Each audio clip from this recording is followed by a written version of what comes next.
পশ্চিমবঙ্গ থেকে সাপোর্ট পাই না তেমন। খিদে পেয়েছে প্রচুর, জল খেয়ে খেয়ে পেট ভরাচ্ছি।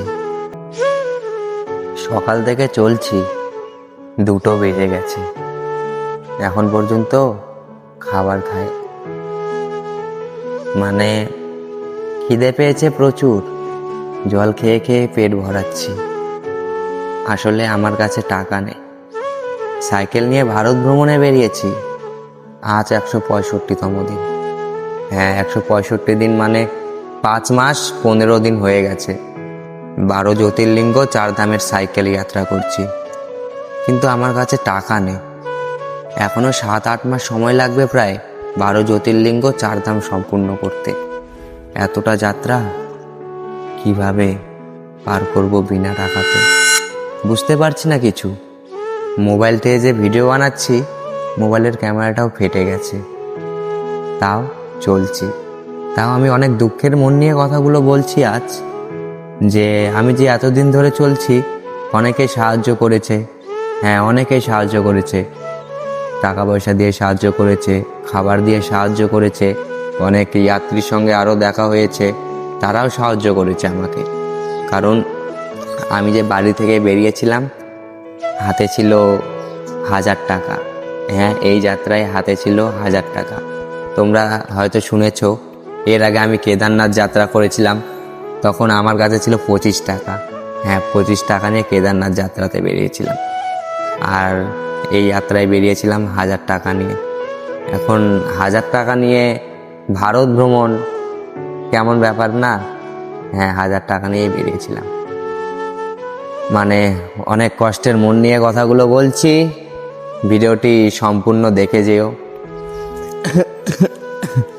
মানে মাথাও প্রচুর ব্যথা করে, ওষুধ কেনার মতনও টাকা নেই। ওষুধ কিনবো কোথা থেকে? টাকাই তো নেই। খিদে পেয়েছে, 2টো বেজে গেছে, সকাল থেকে কিচ্ছু খাইনি, জল খেয়ে খেয়ে পেট ভরাচ্ছি। একটি ফাঁকা জায়গায় এসে বসলাম, রয়েছে সাইকেল। নাগেশ্বর জ্যোতির্লিঙ্গ রয়ে গেছে আর 50-40 কিলোমিটার মতো হবে। মানে কথা বলার পরিস্থিতিতে নেই, এত খিদে পেয়েছে। আর সাইকেল চালাতে পারবো না এমন না, চালাতে পারবো, কিন্তু শরীর তো আর চলছে না। তোমাদেরকে আজ একটি কথা বলছি, আমি এই ভিডিওতে স্ক্যানার দিয়ে দিচ্ছি। তোমরা যদি এই ভাইটিকে সাপোর্ট করতে চাও, সাপোর্ট করতে পারো। বেশি কিছু চাইছি না, বাস যদি দিনে একটি রুটিও খায় তোমাদের ভাই, তাহলেই অনেক দূর এগোতে পারবে একটি রুটি খেয়ে। আর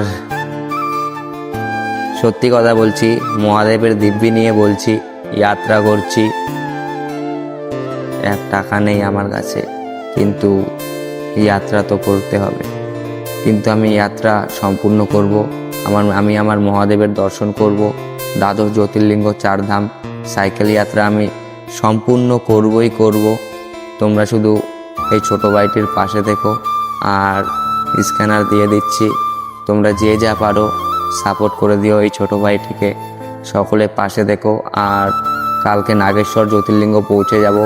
আজকে আর চলতে পারবো না, সামনে কোনো মন্দির দেখলে থেমে যাব, কারণ শরীর চলছে না। আশা করি কেউ খারাপ মনে করবে না, আর কেউ উল্টোপাল্টা কমেন্ট করবে না। অনেকে উল্টোপাল্টা কমেন্ট করছে, মানে মন ভেঙে দিচ্ছে, বলছে যে বাড়িতে এসে কাজ করো, যাত্রা করছি, এটা কি খারাপ কাজ করছি? সনাতন ধর্মের জন্য যাত্রা করছি। এই ভাগোয়া দেখছো, পশ্চিমবঙ্গে তো এই ভাগোয়া তো তেমন কাউকে দেখি না যে পড়ে থাকা এই ভাগোয়া। হ্যাঁ, সত্যি পশ্চিমবঙ্গে দেখি না, কিন্তু তোমাদের এই পশ্চিমবঙ্গের ছেলে এই ভাগোয়া নিয়ে পুরো রাজ্য ঘুরছে। আর আমি গর্ব করে বলছি যে আমি আমাদের পশ্চিমবঙ্গের ছেলে। হ্যাঁ, আমি বাঙালি একজন। আর সবাই বলছে বাঙালি হয়ে সাইকেল নিয়ে ভারত ভ্রমণে বেরিয়েছে, শাবাশি দিচ্ছে সবাই, কিন্তু পশ্চিমবঙ্গ থেকে সাপোর্ট পাই না তেমন। তাহলে কিভাবে হবে? তোমরা সকলে পাশে দেখো। হর হর মহাদেব।